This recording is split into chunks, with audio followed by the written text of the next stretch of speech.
Hello friends, मैं निखिल अग्रवाल स्वागत करता हूं आपका आपके अपने यूट्यूब चैनल में जिसका नाम है लीगल पेडागोजी। आई होप आप सब अच्छे होंगे। तो जैसा कि आपको पता है कि इस साल जो DU LLB का एंट्रेंस होने वाला है वो CEUT के थ्रू होने वाला है। तो इसके अंदर मैथ्स का जो रोल, मैथ्स एक बहुत इंपॉर्टेंट रोल प्ले करेगा, राइट। क्योंकि नंबर ऑफ क्वेश्चन ज़्यादा होंगे, उसकी वजह से मैथ्स की इंपॉर्टेंस बहुत ज़्यादा होगी। तो इसीलिए आज मैं लेके आया हूँ आप सबके सामने DU LLB के कुछ प्रीवियस ईयर के क्वेश्चंस जो कि ये पहले अपने एंट्रेंस से पूछ चुका है। ठीक है, तो चलिए स्टार्ट करते हैं हम लोग। हमारा पहला क्वेश्चन क्या कह रहा है? The average, just a second, हमारा पहला क्वेश्चन कह रहा है the average of 5 consecutive numbers is 16। अब देखो, एवरेज का फॉर्मूला आप लोगों को पता है। एवरेज का होता है total of items, total of all items upon में नंबर ऑफ आइटम्स, राइट। तो अब हमारे पास, हमको इतना पता है। अब ये क्या कह रहा है? 5 कंजिक्यूटिव नंबर्स हैं। कंजिक्यूटिव का मतलब लगातार, ठीक है। 5 कंजिक्यूटिव नंबर्स हैं, उनका एवरेज जो है वो 16 है। अब इनका एवरेज 16 होने का मतलब क्या है? अगर मैं इन पांचों नंबर्स को ऐड करूं और उसको 5 से डिवाइड करूं तो वो नंबर 16 आएगा, ठीक है। अब मैं इसको करने का तरीका क्या हो सकता है? सबसे सिंपल तरीका, सबसे इजी तरीका क्या है? अगर कंजिक्यूटिव नंबर्स दिए हों तो जो एवरेज होता है वो हमेशा मिडल नंबर होता है। क्योंकि यहाँ पे 5 नंबर है तो एक मिडल नंबर एग्जिस्ट करेगा, और ये मिडल नंबर जो होगा, जो एवरेज होगी, वही होगा, मतलब कि 16 होगा। आया समझ में? अब अगर ये 16 है, कंजिक्यूटिव नंबर्स है, तो इससे पहले वाला 15 होगा और उससे पहले वाला 14 होगा, इससे नेक्स्ट जो होगा वो 17 होगा, उससे नेक्स्ट 18 होगा। तो इन 5 नंबर्स का एवरेज 16 होगा। हाँ जी, 16 होगा। और ये तो हमने क्वेश्चन में दिया ही है, और क्वेश्चन ने पूछा क्या है? Find the smallest of this numbers. हमने 5 नंबर निकाल लिया। अब वो कुछ भी पूछ सकता है। स्मॉलेस्ट पूछा 14, लार्जेस्ट पूछता 18, ठीक है, सेकंड लार्जेस्ट पूछता, तो कुछ भी बता सकते हैं हम लोग। मैंने 5 नंबर्स निकाल लिए, right. So D is the right option. Now question number 2, find the average of prime numbers between 20 and 50। अब देखो, प्राइम नंबर सबको पता है कौन से होते हैं। Prime numbers are the numbers which are either divisible by 1 और बाय इटसेल्फ, ठीक है। तो या तो जो 1 से डिवाइड होते हैं या फिर अपने आप से डिवाइड होते हैं, बस, और किसी भी नंबर से डिवाइड नहीं होते हैं, ठीक है। अब 20 और 50 के बीच में प्राइम नंबर्स कौन से होंगे, कैसे पता चलेगा? हम लोगों को मैनुअली कैलकुलेट करना पड़ेगा, मैनुअली पता लगाना पड़ेगा क्या क्या होते हैं, कोई इसकी शॉर्ट ट्रिक नहीं होती। अब 20 से 50 के बीच में कैसे पता लगाएंगे? सबसे पहले हमें ये पता होना चाहिए कि इवन नंबर 20 से 50 के बीच में कोई भी इवन नंबर प्राइम नहीं होगा। क्यों? क्योंकि वो 2 से डिवाइड होगा, राइट। सिर्फ 2 ही एक अकेला ऐसा इवन नंबर है जो कि प्राइम है। 2 is the smallest and the only even prime number. Got it? इसके बाद 2 से बड़ा कोई भी इवन नंबर प्राइम नंबर नहीं हो सकता। तो हम सारे और चेक करेंगे। 21 जो है वो प्राइम होता है? नहीं होता, 7 से कटता है, 3 से कटता है। 23, हाँ 23 होता है। ऐसे ही एक एक करके 23, 29, 23, 29, 31, 37, 41, 43, 47 are the 7 prime numbers between 20 and 50, right. अब मैं इन सब का टोटल लूंगा। इन सब का टोटल लेंगे तो टोटल क्यों लूंगा? क्योंकि एवरेज पूछा है। एवरेज का फॉर्मूला क्या होता है? टोटल ऑफ आइटम्स अपॉन में नंबर ऑफ आइटम्स, ठीक है। टोटल कितना होगा? 3, 9, 12, 13, 20, 31, 3, 15, 6, 21, 25, इन सब का टोटल आया 251। ऐड आप लोग अपने अपने हिसाब से कर सकते हैं। नॉर्मली ऐड करा है और कुछ नहीं किया मैंने। अपॉन में नंबर लिखेंगे। नंबर ऑफ आइटम्स कितने हैं? 1, 2, 3, 4, 5, 6, 7 आइटम्स हैं। इसको मैं कैंसिल आउट करूंगा। आपको ऐसे कैंसिल आउट करना आता है, बहुत अच्छी बात है। नहीं आता तो नॉर्मली डिवाइड, जैसे हम बचपन में क्या करते थे, लॉन्ग डिवीजन। ऊपर 251 अपॉन में 7, तो 7 3 जा 21, बचेगा 4, उतारा 1, 7 5 जा 35, बचेगा 6, लगाया पॉइंट तो यहाँ लग जाएगा 0, 7 8 जा 56, बचेगा 4। हमें डेसिमल प्लेसेस में एक ही प्लेस तक के ऑप्शंस दिए हैं, तो 35.8 will be our right answer. Otherwise हम पॉइंट लगा हुआ एक और 0 लगाएंगे, 5 आगे भी सॉल्व कर सकते हैं, बट क्योंकि हमारे ऑप्शन में 35.8 एग्जिस्ट करता है तो D is a right answer. Got it? Now question number 3, of the 3 numbers, हमारे पास कोई 3 नंबर हैं, ठीक है। First is the half of second. जो फर्स्ट नंबर है वो सेकेंड का हाफ है। अगर मैं सेकेंड को 1 मान लूँ तो फर्स्ट होगा 1/2, एंड ट्वाइस द थर्ड। जो फर्स्ट नंबर है वो सेकंड का आधा है और तीसरे का डबल है। अब अगर ये जो हाफ है, मतलब 1/2 है, तीसरे का डबल है, तो 1/2 कितना हो जाएगा? 1/4 हो जाएगा। 1/2 1/4 का डबल है और 1 का आधा है। तो हमने ये एक रेशो बना लिया इन तीनों का। इस रेशो से फ्रैक्शन खत्म करने के लिए मैं इन तीनों को 4 से मल्टीप्लाई कर दूंगा, मतलब 4 मतलब इनके एलसीएम से, ठीक है। तो इसका एलसीएम 4 आ रहा है, 4 से मल्टीप्लाई कर दूंगा तो मेरे पास आ जाएगा 2/4/1। अब हमें क्या दिया है, the average of these number is 42, इन तीनों नंबर का एवरेज दिया 42। अब क्योंकि ये रेशो में है तो ये तीनों नंबर्स हो जाएंगे 4, हम मैं मान लेता हूँ 2x 4x एंड x, ये रेशो था तो कोई भी एक कांस्टेंट मैंने उनके आगे मान लिया रेशो हटाने के लिए। तो ये 3 नंबर हैं, इन तीनों नंबर का जो एवरेज है, एवरेज मतलब इन तीनों को प्लस करो, सम निकालो, और 3 आइटम है तो 3 से डिवाइड किया, वो हमें 42 गिवन है। तो हमारे पास आया 7x/3 is equal to 42। x की वैल्यू निकालेंगे, ये डिवाइड में 3 था तो उधर जाके मल्टीप्लाई हो जाएगा, इधर डिवाइड में है नीचे, उधर जाके मल्टीप्लाई में हो जाएगा 42 इंटू 3, और ये 7 इधर मल्टीप्लाई में है तो इधर आएगा तो डिवाइड में आ जाएगा। ठीक है, एक तरफ x बचा लेफ्ट हैंड साइड में, राइट हैंड साइड में बाकी पूरी कैलकुलेशन ले आए हम लोग। 7 से काटूंगा, 7 6 42, 6 3 18, x की वैल्यू आ गई 18। हमारे पास 3 नंबर क्या क्या हैं, 3 नंबर है 2x 4x एंड x की वैल्यू आ गई 18। अब उसने क्या पूछा था, smallest of these number is, in तीनों में से स्मॉलेस्ट कौन सा होगा, ऑब्वियसली x होगा, तो स्मॉलेस्ट नंबर हमसे पूछा है, x की value 18, so 18 is the right answer. अगर वो पूछता लार्जेस्ट तो लार्जेस्ट होता 4x, 4x का मतलब 4 इंटू 18 मतलब कि 72, और 2x मतलब 36, कुछ भी पूछ सकता है, हमें x की वैल्यू निकाली और तीनों नंबर हमें पता है। ठीक है, 18 is the right answer.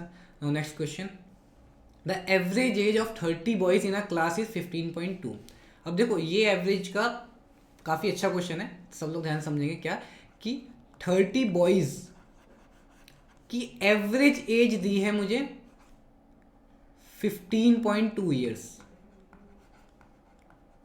15.2 years मतलब कितने, 9th-10th क्लास के बच्चे होंगे, इससे ज़्यादा बड़े बड़े बच्चे नहीं हैं, किसी 9th-10th क्लास की बच्चों की एवरेज एज ली गई तो 15.2 ईयर्स आई।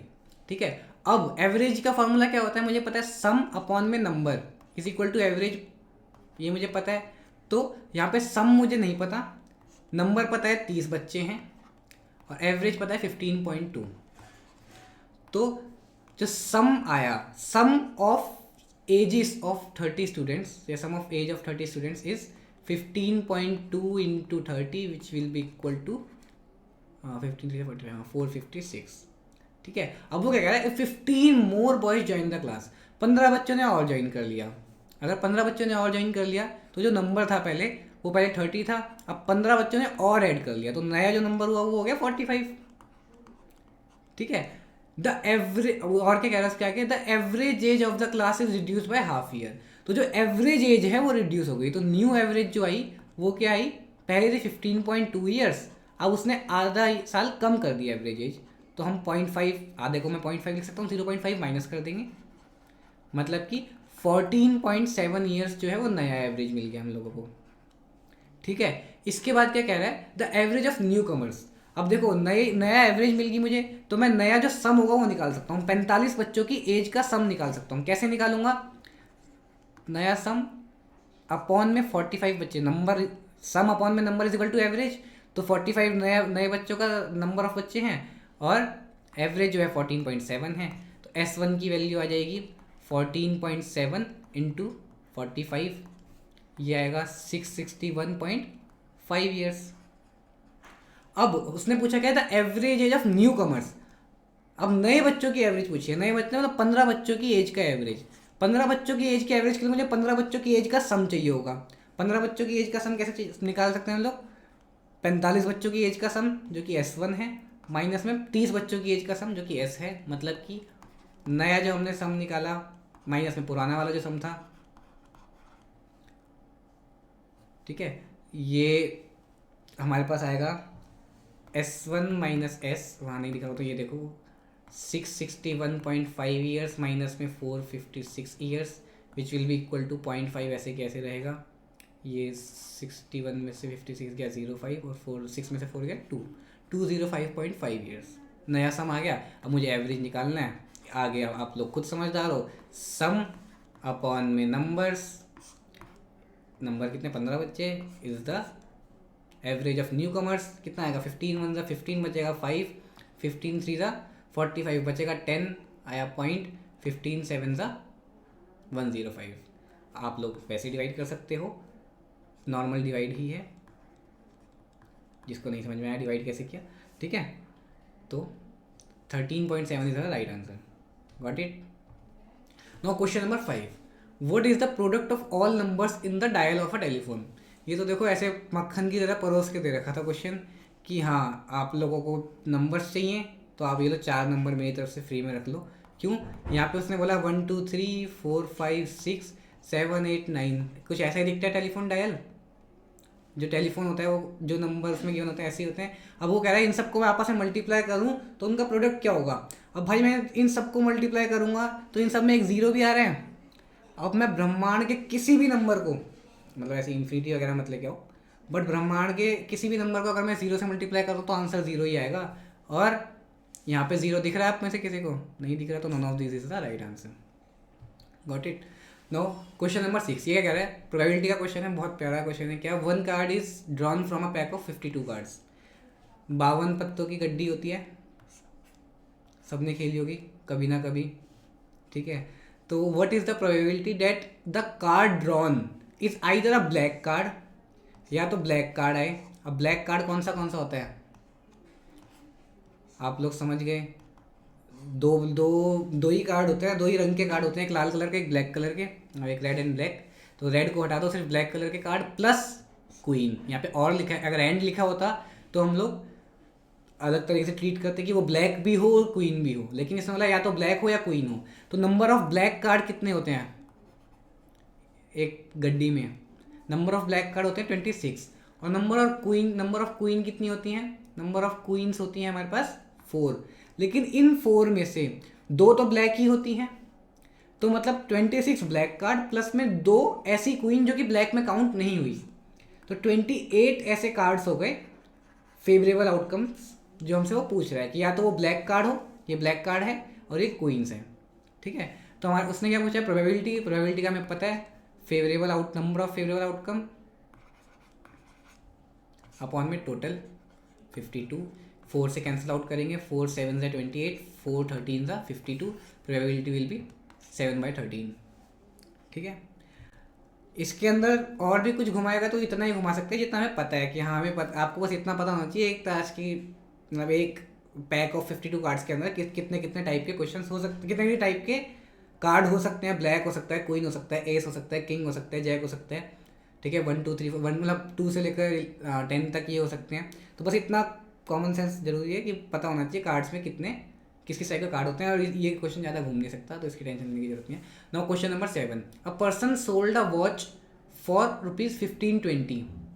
एक वॉच बेची गई 1520 रुपये की, ठीक है। And thereby loses 5%। अब उसने 5% के लॉस पे बेची।